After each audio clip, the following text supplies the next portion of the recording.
My parents chose my sister's wedding over my life-saving surgery now. They showed up begging. You don't forget a sentence like that. You don't forget the silence that followed it either, or the sterile echo of a hospital hallway at 3 a.m. when you realize the only people you wanted at your side had already boarded a flight to Italy. My name is Portia de Rossi. I'm 42 years old, a healthcare communications strategist based in San Diego, and this is the story of how I survived more than just heart surgery. I survived my family's silence, their priorities, their decision to let me fight alone, not out of hatred, but because they didn't see me. Not really. They saw my resume, my calendar, my quiet efficiency, and when the time came to choose between their golden child's destination wedding and my chance to stay alive, they made the decision without a second thought. It started 3 years ago. I was living in Portland then, managing regional campaigns for a health tech company and consulting for smaller rural hospitals in my spare time. I wasn't married, had no kids, but I had a dog named Carter, a rent-controlled apartment, and a life that moved like clockwork. Early runs, black coffee, morning team calls. I was good at what I did, really good. So good that no one noticed how often I canceled plans, how often I went home and collapsed on the couch with shallow breath and chest tightness I chalked up to stress. It wasn't until I fainted outside a client's office that someone dragged me to a hospital. I'd missed every warning sign. I had a congenital heart condition that had gone undetected for years, and now, according to Dr. Adam Keller, I had a matter of weeks. You're strong, he told me gently, but your body is running on borrowed time. We scheduled surgery for June 24th. I remember that date like it's etched in my skin, because June 24th was also the date of my sister Savannah's wedding in Florence. The wedding, the 3-year in the making, family-funded, social media-ready spectacle that had consumed every group chat, holiday dinner, and calendar notifications since the engagement. My parents had put down deposits, paid for designer gowns, flown in the florist twice just to test color palettes, and now I was asking them to stay home, for me, for a surgery that might decide whether I lived or died. That night, I called them from my kitchen, hands trembling, heart pounding in that way it had been doing far too often lately. It's serious, I said, when they picked up. I'm going under on the 24th. I could really use you here. My mom was quiet. My dad asked practical questions. Who's your doctor? What's the prognosis? How long is recovery? Then came the pause, the kind of pause you feel in your bones. We'll need to think, my mother said finally. You know how much we've invested in Savannah's day. The next morning, I got a group video call. My parents, beaming but visibly tense. Savannah in her bridal robe, annoyed at being interrupted. We've found a solution. My dad announced like it was a business deal. We've arranged for a private nurse to help you recover. And Savannah has offered her travel points for when you're well enough to take a trip, to celebrate making it through. I blinked. You're still going to the wedding, sweetheart, my mother said, voice all warmth and pearls. We've paid for everything. Savannah's day can't be rescheduled, and you'll be in great hands. We'll call constantly. It's open heart surgery, I said quietly. I might not make it. Don't say that, Savannah snapped. Why are you trying to guilt everyone? This is supposed to be the happiest week of my life. That call ended with tight smiles and scheduled check-ins, but they didn't come. They didn't fly back. They didn't cancel a single photo op. The day of the surgery, my friend Tina was the one who sat with me through prep. Tina, who took a red-eye from Sacramento after reading my 2 a.m. email. She held my hand as they wheeled me in, cracked jokes with the nurses, and gave the surgical team laminated cards with my medical history and emergency contacts. I remember waking up to the sound of her voice, reading out messages from work friends and neighbors. "Your mom sent a text," she said flatly. She said thoughts and prayers, and sent a selfie of your dad with the Duomo in the background. The pain meds blurred everything else, but not that. Never that. In the days that followed, Tina stayed. She changed my dressings, argued with insurance reps, made smoothies I couldn't finish.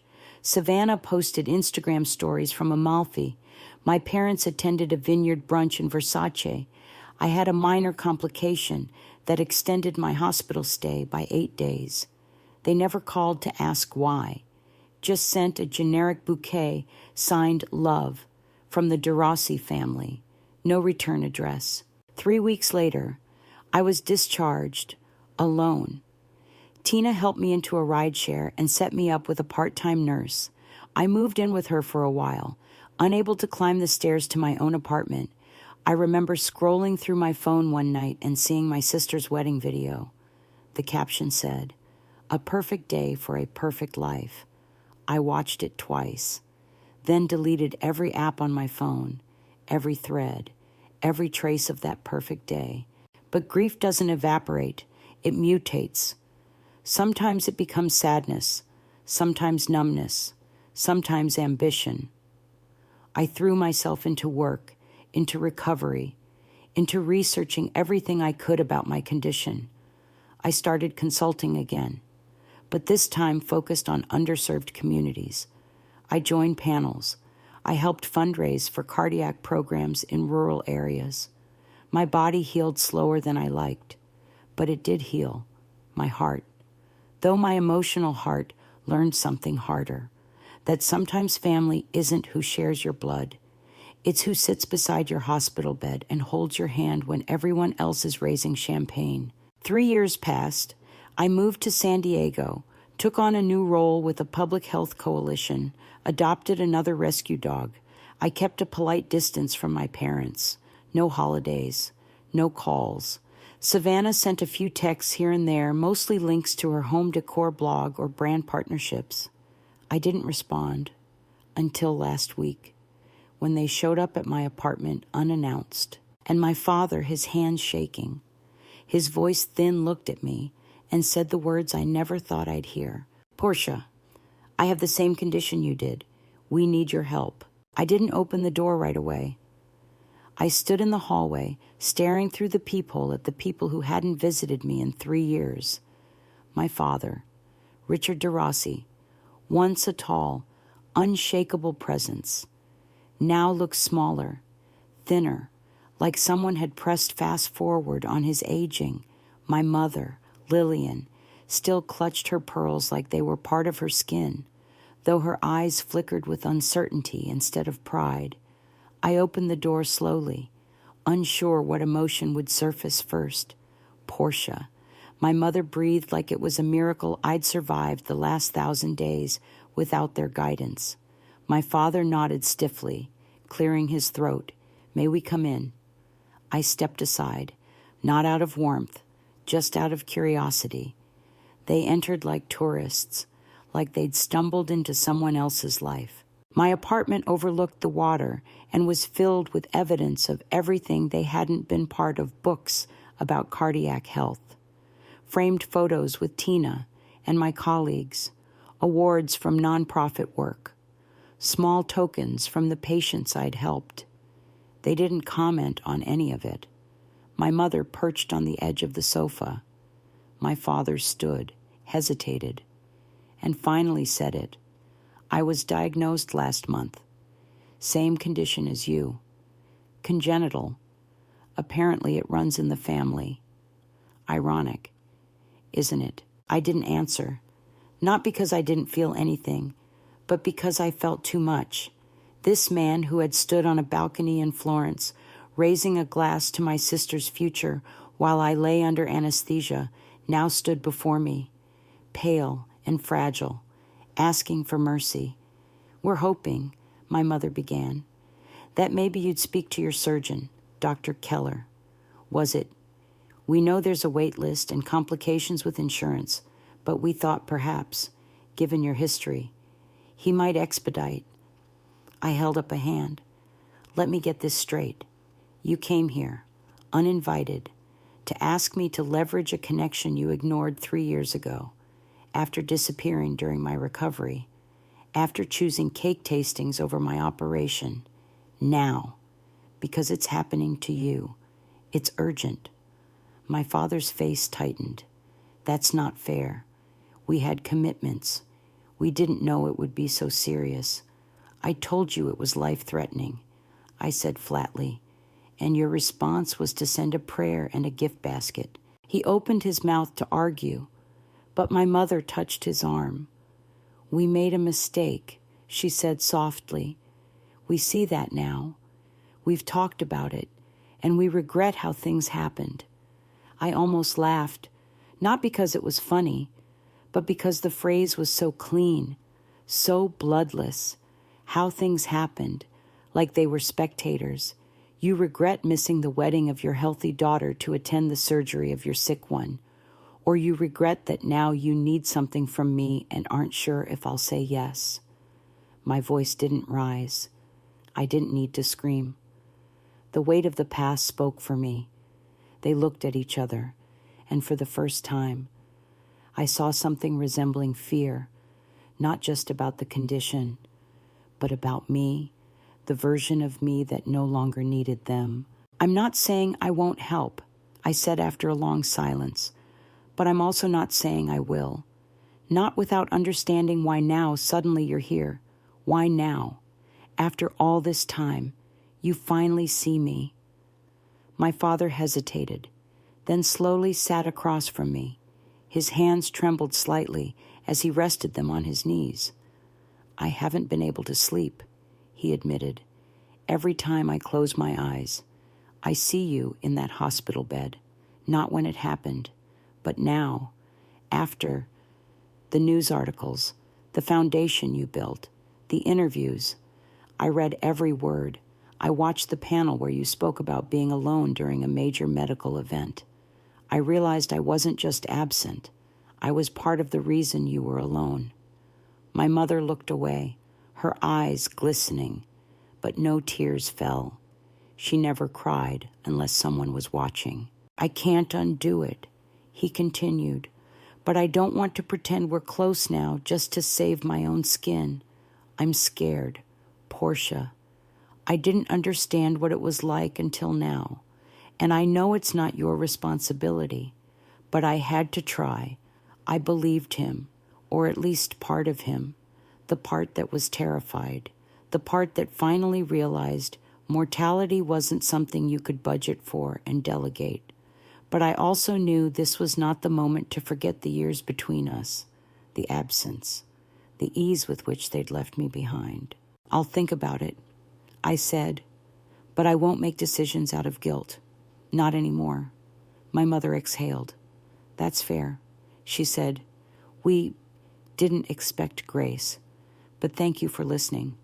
I walked them to the door before they left. My father paused.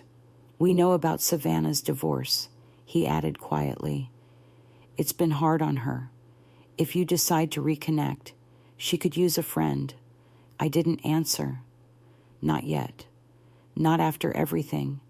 Not without the truth. That night, I couldn't sleep.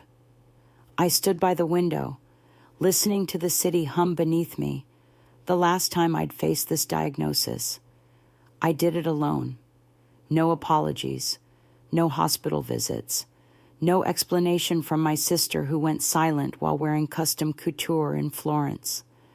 I thought I'd buried the pain, but it had only gone quiet. Now it stirred, demanding clarity, not just about my parents, but about Savannah, about the wedding, about the timeline that still didn't make sense. I opened my laptop and scrolled through old emails, found the hospital scheduling records, cross-referenced the date of my consultation with the wedding planner's announcement on Instagram. My hands stilled. My consult had been earlier, weeks earlier, which meant she knew. Savannah knew, and she chose that date anyway.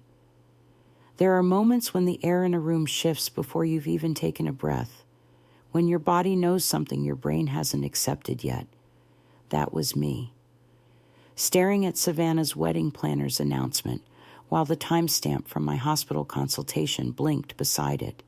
2 weeks apart. My diagnosis had been confirmed, my surgery scheduled, and then, days later. The wedding date had been moved, not kept, not coincidental. Moved to June 24th, the same day I was supposed to be on a table with my chest open and my heart exposed to the hands of a surgeon who wasn't sure I'd make it through. My sister hadn't just ignored my condition. She'd known, and she'd chosen, for reasons I couldn't explain yet, and maybe never would. She'd made sure I would be alone that day, that night. I didn't call her. I didn't scream or send texts or write a dramatic email. I just stared out at the dark skyline and thought about how small betrayals, when done by people you love, can split you in half more violently than anything your enemies could deliver. It wasn't just the date. It was what it revealed. A belief, a deep, unspoken family agreement that Savannah's milestones were sacred and mine were negotiable. The next morning, I called Tina. She answered on the first ring. "You're up early," she said, voice thick with sleep and concern. Something happened. I told her everything. About the visit, about the request, about what I'd found. She was quiet for a moment, and when she spoke, her voice had lost all softness. "You need to confront her." "What's the point?" I asked. "She'll deny it, or say it was a mistake, or that the planner made the call. So let her," Tina said. "But don't let the lie stay buried just because you're used to being the quiet one." She was right. For most of my life, I'd been the one who smoothed things over, filled the gaps, played the dependable daughter, even when it hurt, especially when it hurt. But something had shifted when I survived that surgery. When I lay in that hospital bed alone and realized that silence wasn't just neglect, it was a choice. I sent Savannah a message. It was simple. "We need to talk. Coffee tomorrow. Name the place." She responded an hour later. "Bluefinch Cafe, 10 a.m. Please come." The word please lingered on the screen like an artifact from a stranger. The next morning, I arrived 10 minutes early. The Bluefinch was quiet, half lit with soft jazz playing and couples murmuring over cappuccinos. I chose a table in the back, near the window, and watched the door. She arrived exactly at 10, sunglasses on, hair in a sleek bun, but no makeup, no curated outfit, just jeans and a tired expression that surprised me for a moment. Neither of us spoke. Then she sat, exhaled, and said, "You look good. You look like someone who hasn't been sleeping." She smiled weakly. "That obvious. It's the first thing about you that's been honest in a while." Her eyes flicked down, and I didn't give her a chance to redirect. "I checked the dates. My surgery was scheduled before you picked your wedding day." Her shoulders dropped. There it was, the silence, the guilt, the knowing. "I knew," she admitted quietly. "Mom mentioned you had some kind of tests. I called the hospital pretending to be your emergency contact. The nurse told me the date. So yes, I knew. And you still moved the wedding to that day." "Yes," she whispered, "because I wanted to make sure they chose me." The honesty stunned me, not because I didn't expect it, but because I never imagined she'd say it out loud. Why, I asked, barely able to keep my voice steady. "You were already the favorite. You always had them." "That's exactly why," she snapped, "because I could feel it slipping. After you got that promotion, after the articles, after your stupid nonprofit started getting attention. Mom kept forwarding your interviews. Dad mentioned you in conversations like you were some rising star." I panicked. She looked away, ashamed but not defensive. I felt like I was losing my spotlight, so I made sure the day was mine. The irony was so sharp it almost made me laugh. I'd nearly died, and she had felt threatened. You knew I might not survive, and you gambled on it. So they'd show up for you. I didn't think you'd actually die, she said quickly. I just thought they'd go and come back, that you'd be okay, and they'd see that I still mattered. You didn't need to sabotage me to matter. I said, you just had to be better, kinder, more present. That's what real love earns. She wiped at her eyes. And for the first time, I saw not the curated version of my sister, but someone cracking under the weight of her own design. I'm sorry, she said. I've wanted to say that for 3 years. I just didn't know how. You could have started by calling me from your honeymoon. Instead, I got a 7-minute call where you told me about sunset photos and Brendan's vows while I sat in a hospital gown hooked to a heart monitor. I was ashamed, she said, and I didn't know how to admit that I made you go through it alone. But I didn't go through it alone. I said, Tina was there. The nurses were there. People who didn't share my blood but showed up anyway. She nodded slowly. Do you hate me? No, I said. I don't hate you, but I don't trust you. That's going to take time. I understand, and I'm not sure what you came here hoping for. I came, she said, because Mom told me you refused to help Dad, and I knew something wasn't right, so I wanted to hear it from you. I leaned back in my chair, absorbing her words. Even now, they were spinning the story, framing me as the one who turned my back, when I'd spent years cleaning up after their choices. Well, I said calmly, now you've heard it. What are you going to do? She asked. I stared out the window at the street below, people walking, living their lives, unaware of the quiet explosions that happened in places like this. I don't know, I said, but whatever I do, it won't be because of guilt. Those days are over. I left the cafe with Savannah's apology still echoing in my ears, but it didn't feel like closure. It felt like opening a door into a room I'd locked years ago, a room filled with quiet resentment, buried memories, and the version of me who had waited for love to be reciprocated the way she gave it. I didn't know yet what I was going to do about our parents, but one thing was clear. I had to decide based on the life I had built, not the one they had left behind. That meant going back to my sources of strength, not them, me. The next day, I met with Dr. Keller, not as a daughter asking for favors, but as a patient turned advocate. We sat in his office, the same one where I'd first heard the phrase, "You need immediate surgery," but now the air between us was steadier. I laid out my father's case, the diagnosis, the timeline, the fear they carried into my apartment. If he qualifies, he'll get the care, Dr. Keller said, professional as always. But I won't break protocol for anyone, not even you. I wouldn't ask you to. I replied, I just needed to know how the system works from the other side. He nodded, then leaned back. You doing okay with all this? Define okay. Sleeping, eating. I hesitated. Mostly. I've been through worse. He looked at me kindly. That doesn't mean you should go through this one alone. That stayed with me, because this wasn't just about their reappearance. It was about the cost of letting them back in, and whether I was strong enough to stay whole while doing so. That evening, I called Tina and asked her to meet me at our old spot near the waterfront. We sat on a bench watching the sunset, the sky bleeding orange and rose across the water. They're asking for access to my doctor, my resources, maybe even financial help.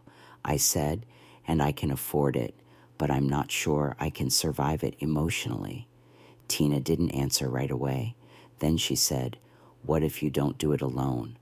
What do you mean? Set rules, set conditions, build a boundary and stick to it.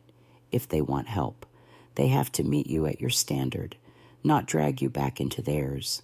It was such a simple idea, but in my family, boundaries had always been seen as betrayal, and that's what I was starting to understand, to them. My independence wasn't strength. It was disobedience. The next morning, I met with Michael, a lawyer who worked with my foundation on medical assistance programs. I trusted him, not because he was gentle, but because he understood paperwork was how people like me survived betrayal. We sat in his conference room drafting what he called a family responsibility agreement. It wasn't just a financial document. It was a contract outlining expectations, timelines, repayment possibilities, and boundaries. Are you sure about this? He asked, as we reviewed the fourth revision. You know, they'll probably see it as cold. Transactional. That's fine, I said. They saw me as convenient. Now they can see me as consistent. When it was done, I didn't feel triumphant. I felt prepared, like I had packed my parachute before stepping into the next emotional storm. I emailed a scanned copy to myself and printed one for the inevitable meeting. Then I made another call to Dr. Klein, my therapist. I hadn't seen her in over a year, but her voice was as grounded as ever. What would you like to work on today? She asked. Clarity, I said. Clarity about what I owe and what I don't. We spent the next hour unraveling the difference between support and sacrifice, between forgiveness and self-erasure.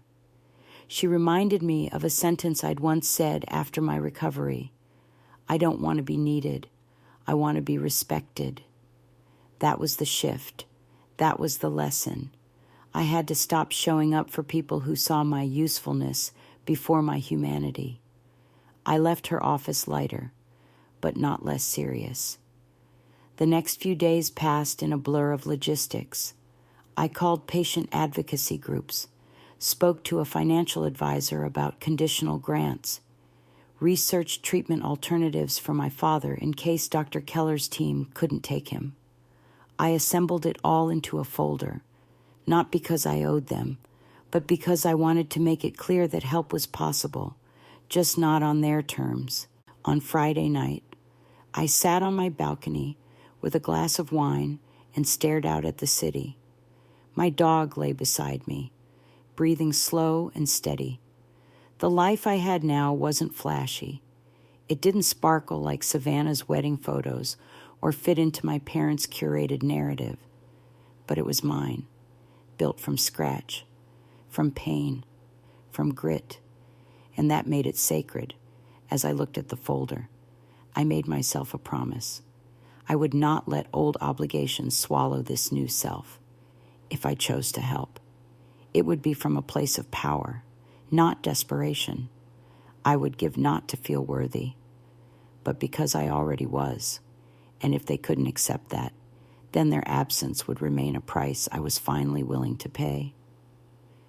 I scheduled the meeting at a quiet cafe near the Bay Neutral Territory. Not my home, not theirs. A place where no one held the upper hand. I arrived early and chose a corner table with a view of the water. I brought the folder, not just with paperwork, but with evidence of who I'd become and what it had cost me to get here. When they arrived, my parents looked unsure. My mother wore her usual pastel coat, but her posture lacked its usual elegance. My father's gait was slower than I remembered, but there was still that familiar edge of authority in the way he greeted me. Thank you for meeting us again, he said, sliding into the seat across from me. My mother sat beside him, her expression rehearsed somewhere between concern and hope. We've been thinking a lot about your offer, she began. We're ready to listen. Good, I said calmly, placing the folder on the table, because I didn't come to debate. I came to clarify I opened the folder and slid the family responsibility agreement toward them. My mother reached for it first, scanning the top page while my father leaned in. "This outlines what I'm willing to provide," I said, "up to $40,000 in medical support, conditional upon a few things, such as my father asked, eyes narrowing slightly. Transparency, proof of need, participation in financial counseling, and acknowledgement in writing of the harm that was caused during my own surgery." My mother's lips parted in quiet shock. "You want us to apologize. Formally, I want honesty." I said, "Because this time, I'm not helping to keep the peace. I'm helping because I've decided my integrity matters more than our shared last name." My father set the paper down slowly. "You've really turned this into a transaction." "No," I replied. "You did. When you showed up not to reconnect, but to access what I could offer. When you saw me not as a daughter, but a resource. I'm simply matching your language." My mother looked away, blinking rapidly. "And if we decline, then I'll respect your decision, just as you once asked me to respect yours." My father straightened, the old pride flickering. "We raised you, and I rebuilt myself," I said, "so let's not confuse survival with support." The silence that followed was the sound of old patterns collapsing. Then my mother surprised me. She reached for her purse and pulled out a small envelope. "We wrote this last night," she said quietly, sliding it across the table. "It's not everything, but it's a start." I opened it and read the letter. It wasn't perfect, but it was real. A handwritten apology. No excuses, no justifications. Just a simple admission that they hadn't been there when I needed them most, and they were sorry. I folded the letter carefully and tucked it into my folder. "Thank you," I said. "That means something."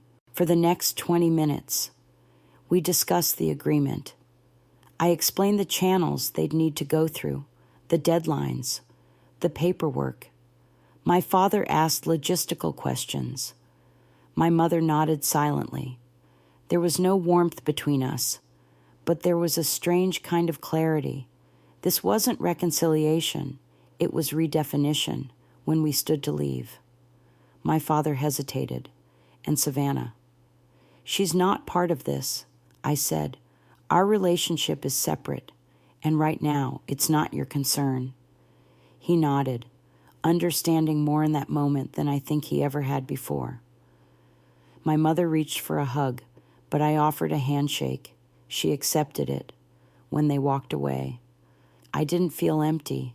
I didn't feel triumphant either. I just felt free. That night, I called Savannah. She answered on the second ring. "How did it go?" she asked. "They signed it." I said, "There's still a lot they don't understand, but I wasn't there to teach them, just to hold the line." She was quiet for a moment. "Can I ask something?" "Depends. Would you ever let me make it right?" Really make it right. I thought about the wedding, about the nurse who held my hand, about the flowers that came without a phone call. "Maybe," I said, "but not through guilt, not through performance. If you want to be in my life again, you show up for real, then I'll start showing up." She said, "Even if it's from the sidewalk at first." That made me smile, because maybe, just maybe, something new was beginning, not from obligation, but from truth.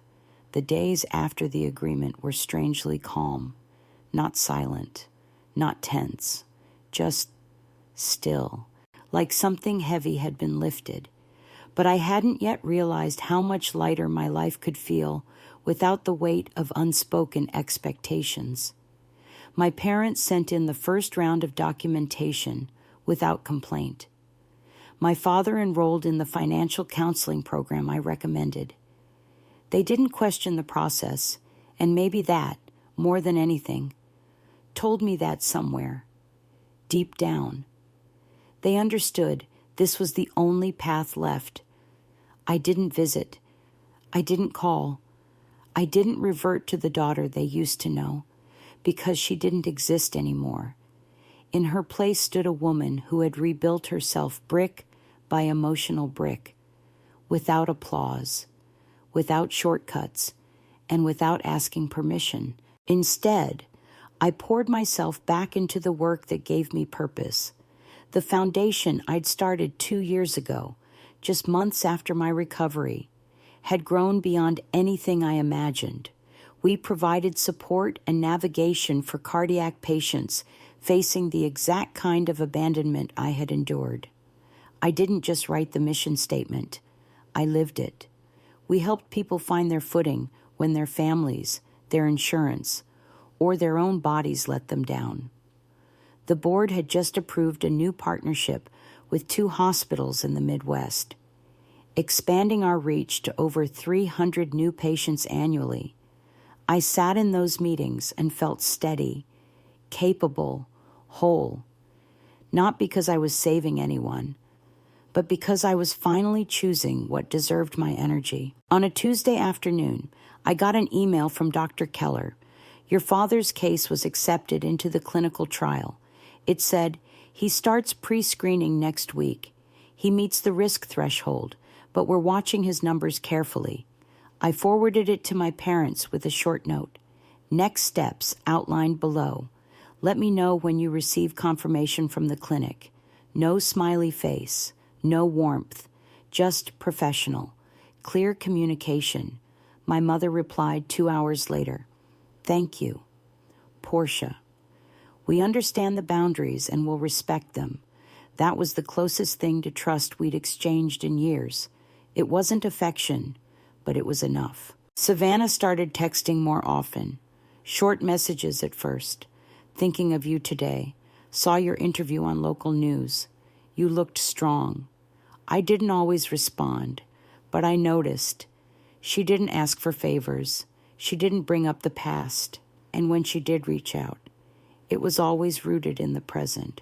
No more positioning, no more performance. Just a woman trying, in her own quiet way, to unlearn a lifetime of being center stage.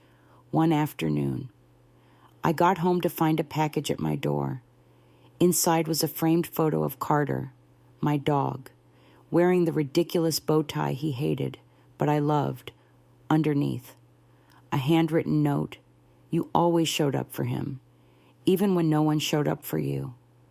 I see that now. I'm sorry it took this long. There was no signature, just an S. Later that week, Tina and I had dinner at a little place we used to haunt before everything unraveled. The kind of spot with mismatched chairs and perfect risotto. We didn't talk about my parents. We didn't need to. She knew. She saw it in my posture, the way I wasn't clenching my jaw or pre-writing defenses in my head. I told her about the Foundation's next campaign, about a 21-year-old patient we'd helped enroll in a life-saving trial after her college dropped her coverage, about the father who came back to the hospital the next week just to hug the nurse who stayed late. That's what you're doing now, Tina said, cutting into her tiramisu. You're making people feel seen in the way your family didn't. Maybe, I said, but I'm not doing it to prove anything anymore. I'm doing it because it feels like mine, like it belongs to me. And saying it out loud felt like reclaiming oxygen.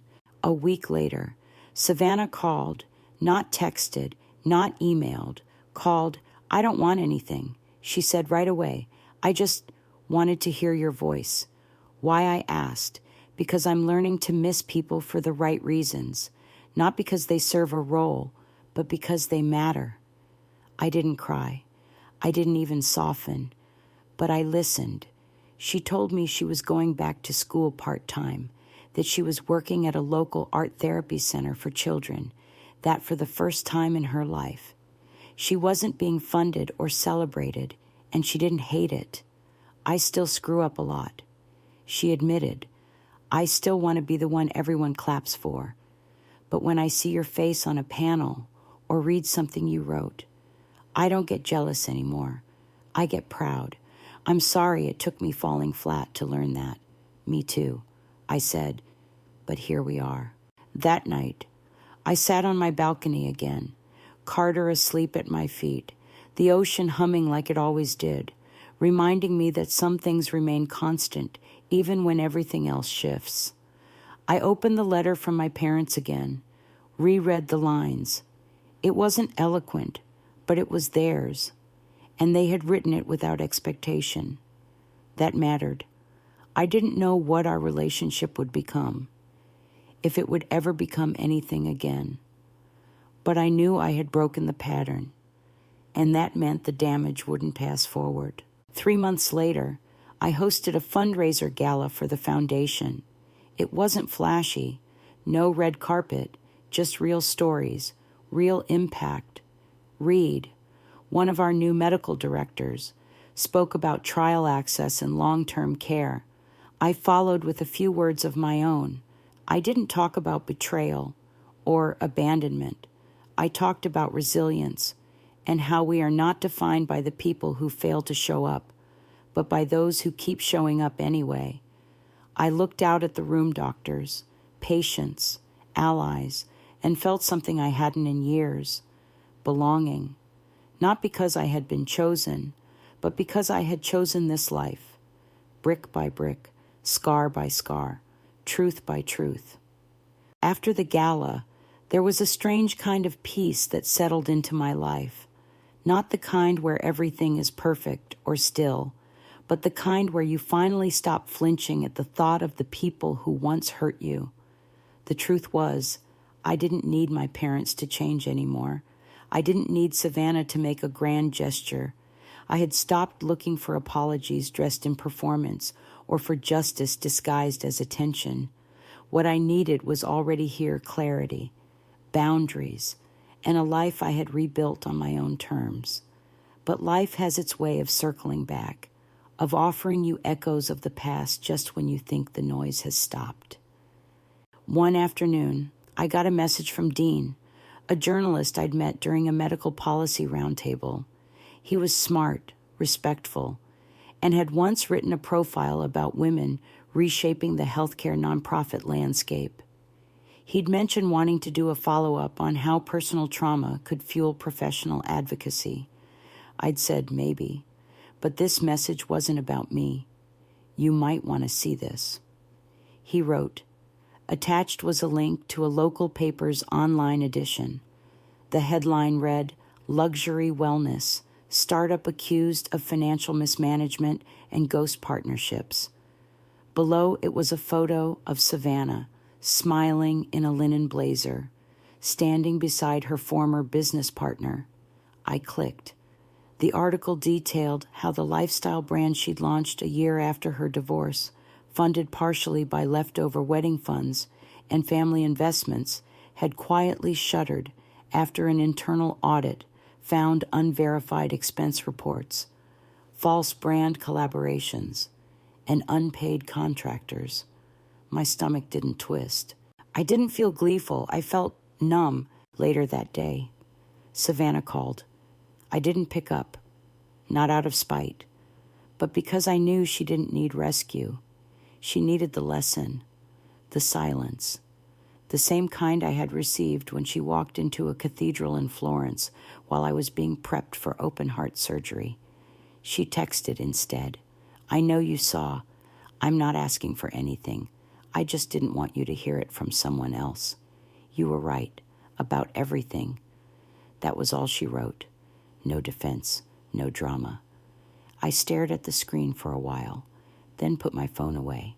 Some people need to fall hard, not because they deserve pain, but because the landing is the only thing that teaches them the ground has always been there, steady, waiting, if they'd just learned to stand on their own. The next morning, I walked Carter through the Marina Trail, the same path I used to take in the early days of recovery, when my chest was still too tight to move quickly and every step felt like a test. The sea breeze was sharp. It reminded me I was still here, still breathing, still choosing. When I got home, I brewed a coffee and sat at my desk. There was a letter waiting in my inbox from a woman named Bethany. She'd attended our gala, a mother of two whose son had survived a rare heart episode because one of our volunteers had helped her navigate the ER system. I used to think people like you were unreachable, she wrote. But when you hugged me that night and said, "We've been where you are," I believed you. Thank you for making people like us feel visible. I reread that line 3 times because that was it. That was the whole point. My father's surgery was scheduled 2 weeks later. I didn't go. I wasn't expected to. He was in capable hands. Dr. Keller's team had sent the pre-op notes and confirmed his eligibility. I had signed the financial transfer under the agreement's terms. They had followed every clause, without drama. My mother sent a single email afterward. He made it through. Complications minor. Recovery will take time. We're grateful. That was it. No guilt, no request, no assumption that I'd come rushing in with casseroles or forgiveness. Just facts. And strangely, I appreciated it more than any performative speech. They were, for the first time, respecting the version of me who no longer bowed to pressure wrapped in family ties. Weeks passed. Savannah went quiet again. My parents stopped sending updates, and I didn't reach out because peace sometimes comes not from reconnection, but from release. I focused on my foundation. We launched a mentorship series for young women entering nonprofit work. I gave a talk at a medical ethics symposium. I signed a lease for a new office space overlooking the harbor. It was small, but it was mine. One night, Reed, our new medical advisor, now something more than a colleague, walked me home from a team dinner. He paused outside my door, hands still resting casually at the small of my back. "You look lighter these days," he said, not happier necessarily, just rooted. I smiled. I think I stopped carrying people who wouldn't have carried me. "That's strength," he said. "No," I corrected gently. "That's survival. The strength is in not resenting them for it." As we stood under the porch light, Carter barking softly at a passing cat, Reed asked, "Would you ever let them in again?" I didn't answer right away. I looked at the sky instead, the way the clouds had cleared, leaving just enough stars to remind me that light doesn't have to be loud to be present. "Maybe," I said finally, "but only if they come in through the front door, not through the weight of who they think I used to be. And if they don't, then I still have this life, this breath, this work, this peace." He nodded, as if that answer made sense in a way most people wouldn't understand. But he did, because sometimes the most powerful ending isn't revenge. It's indifference, not cruel, just final. You stop waiting for the people who never showed up, and you start building with the ones who always do. Healing doesn't come with fireworks.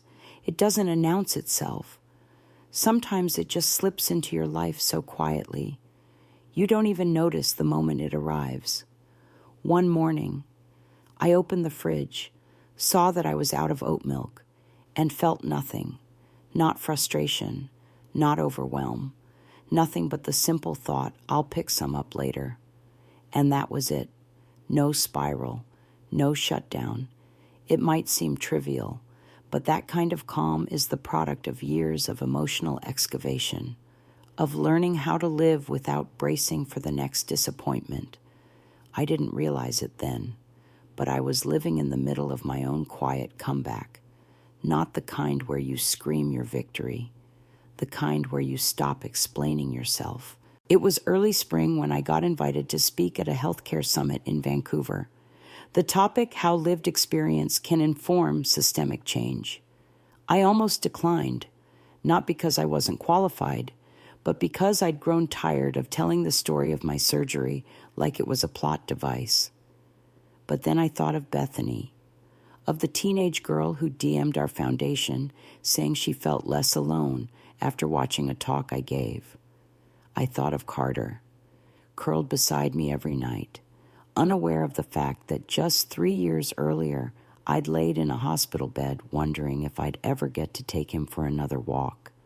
I accepted, and I wrote a different kind of speech, not one about survival, one about sovereignty, about what happens after the story ends, about how you get up from a betrayal so intimate it reshapes your idea of family and walk forward without dragging the weight of what they did behind you. When I stood on that stage in front of 500 professionals, I didn't wear black. I didn't read from notes. I didn't mention Savannah or my parents. I talked about boundaries, about the strange freedom that comes when you let go of the version of you who needed to be chosen to feel worthy. And I ended with a line I hadn't planned to say, one that just came out as I scanned the room. The most powerful thing I ever did was learn to be my own rescue. The applause didn't matter. What mattered was how I felt afterward, like I hadn't bled to earn the spotlight, like I'd just spoken plainly and let the truth land where it needed to. That night, as I walked through the quiet streets near my hotel, I saw a bookstore still open. I wandered in, half out of habit, half out of instinct. Near the back, in the health and wellness section, I saw a thin paperback with a title I recognized. It was a self-published memoir from a woman we'd helped through the foundation, a cardiac patient who had once emailed me a year ago to ask if it was too late to try again. She'd written about her experience navigating the system alone. The first page was dedicated to the strangers who didn't treat me like a burden. I bought it, not to own it, but to hold the evidence that we really can transform pain into something larger than ourselves, something useful. The next morning, I got a voicemail, Savannah again, her voice softer, stripped of the polished edge it once carried. Hey, I just wanted to say I've been following your work. Quietly. I know I'm not part of that world, but I'm proud of you, Portia, not just for the foundation, for choosing yourself when it would have been easier to perform forgiveness. That taught me something. Whether you believe it or not, you've helped me grow, even from far away. She didn't ask me to call back. She didn't attach a request. She just left that offering and stepped away. And for the first time, I didn't feel suspicious. I felt peace, because maybe not every bond needs to be mended to be meaningful. Sometimes the most honest apology is someone doing the work where you can't see them and not asking you to notice. A few weeks later, my parents sent an update, not dramatic, just a photo. My father in recovery, walking slowly through a physical therapy session, no caption, no ask. I stared at the photo for a long time, unsure what I was supposed to feel. Then I realized I didn't feel broken or obligated or angry, just aware that life had gone on, that they had survived without me the way I had survived without them. And maybe that was the most even thing we'd ever done. At our next foundation planning retreat, we launched a new initiative, Heartlines, a mentorship program pairing recovering patients with survivors who'd gone through the system unsupported. I watched a 24-year-old nurse sit beside a 60-year-old patient and say, "I've been there too," and I felt something settle in my chest, not pride, not achievement, just confirmation that I was no longer just reacting to what had been done to me. I was building from it. I wasn't standing in opposition to my past. I was standing on top of it, like reclaimed ground. Reed surprised me after the event with coffee from the one place that still made it strong enough to shake you awake without cream. We sat in the sun outside the office. "You ever think about what would have happened if they had shown up?" he asked. Not unkindly. "All the time," I said, but not in the way I used to. Back then, I imagined a different life. Now I just understand they gave me clarity by leaving. No regret. Some, but it doesn't steer me anymore. It's just part of the terrain. And them, they're living their version of growth, I said, and I'm living mine. The difference is, I'm not trying to make it pretty. He laughed. You never do. As we finished our drinks, I looked out at the horizon, not metaphorically, just literally, and I thought about how far I'd come, not in miles, in courage, in the quiet choices that never made headlines but built the life I had now, a life that no longer needed justification or forgiveness or performance, just presence. The invitation came in a white envelope with gold trim, addressed in my mother's handwriting. It was for a small family gathering to celebrate my father's full recovery.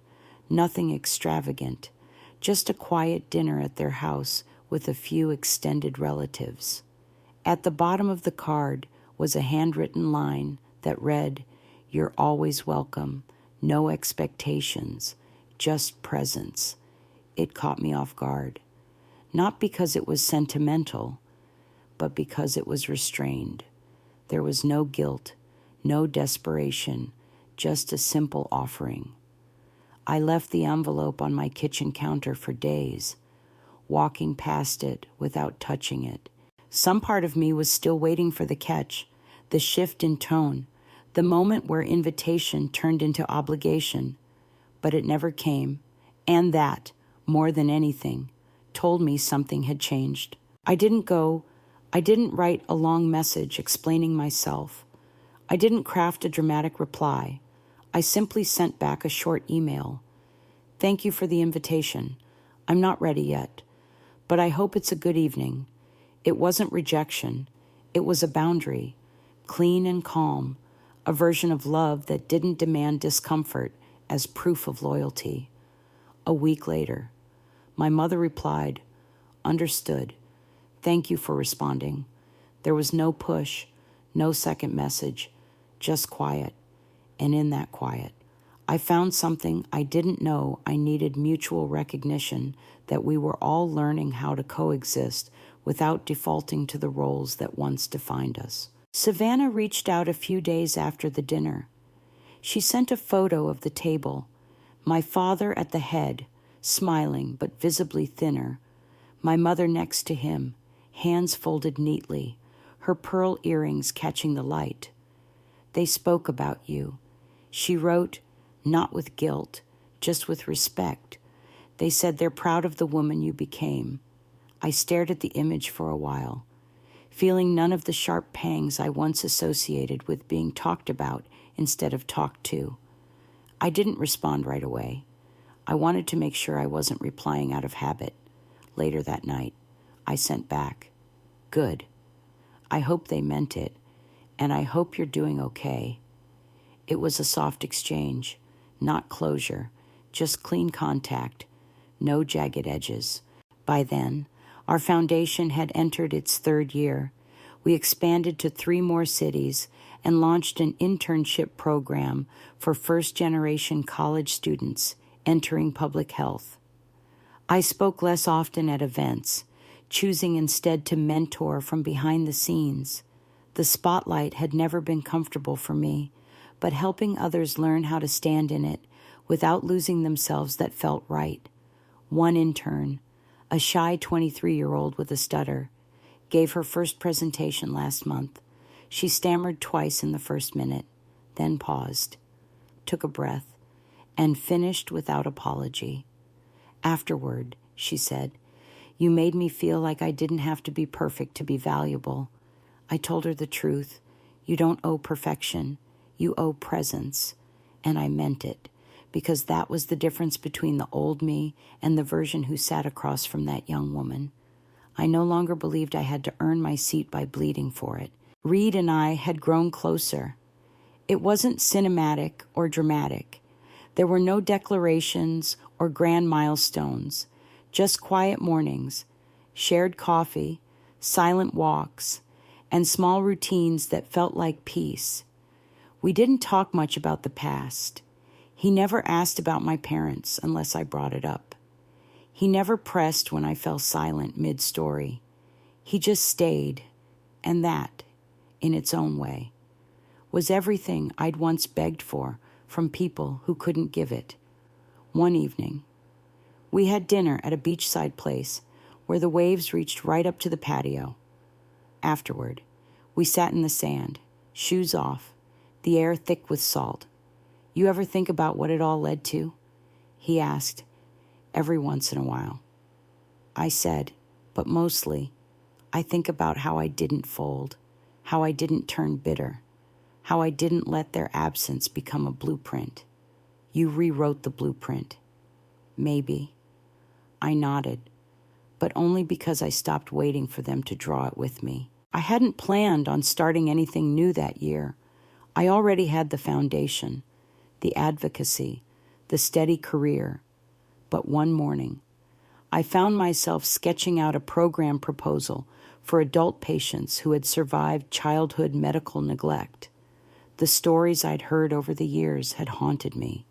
Adults in their 30s, 40s, even 50s still carrying the weight of being invisible to their families during formative moments. It wasn't just about physical healing. It was about the silence that followed, the kind no surgery could stitch up. I titled the project Still Here because that was the truth. We were still here, still showing up, still doing the work our families couldn't do for us. That spring, I hosted a small gathering for our Heartlines mentors and mentees. It wasn't fancy, just food, some music, folding chairs in the sun, and stories shared without pretense. At one point, someone asked me to speak. I stood up, looked around at the faces, some scarred, some quiet, all resilient, and said, I don't know what brought each of you here, but I do know that the seat you're sitting in now, you earned it, and you didn't have to bleed alone to deserve it. When I sat down, no one clapped. They didn't need to. They just nodded, and I knew it had landed. Sometimes I think about that hospital room 3 years ago, about the beep of the monitors, the sterile light, the nurse who asked if anyone else was coming, about how I'd said no with more courage than I realized. That was the moment I chose myself, not just to survive, but to live. And even now, when I look at that version of me in my mind, pale, stitched, heartbroken in more ways than one, I don't feel sorry for her anymore. I feel proud because she didn't get a rescue. She became one. It was a quiet Sunday morning, the kind where the sun felt gentle, not demanding, and the breeze moved just enough to remind you that the world was still spinning, even if you weren't. I was watering the balcony plants barefoot, wearing an old college sweatshirt that had seen too many wash cycles, while Carter snored lazily behind the glass door. The house smelled like brewed coffee and sea air, which had somehow become my favorite combination. That's when the message arrived. I didn't hear the phone buzz, but when I picked it up to check the time, there it was, a single line from my father.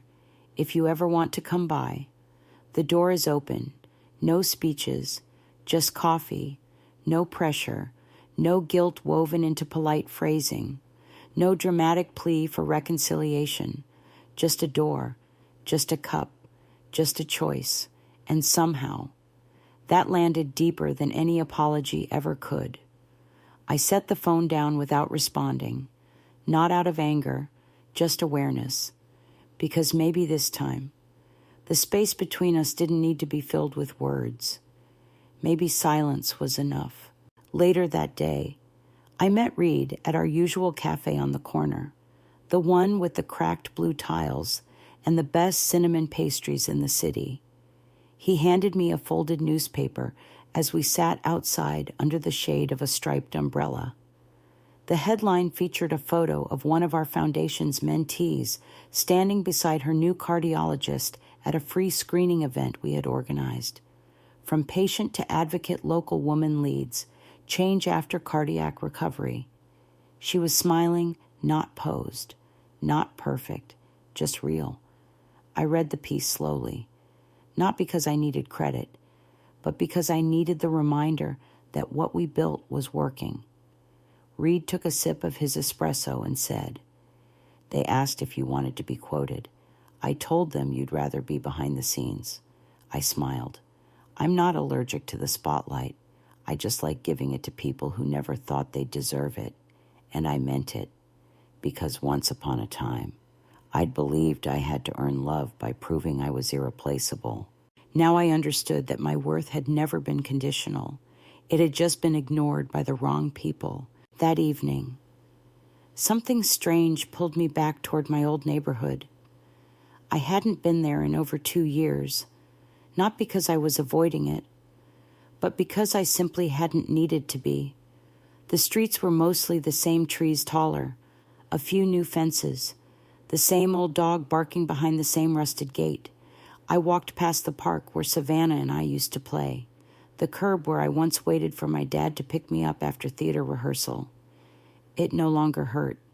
It didn't feel warm either, just neutral. Like a photograph you stop keeping on the fridge because it no longer matches the color of your kitchen.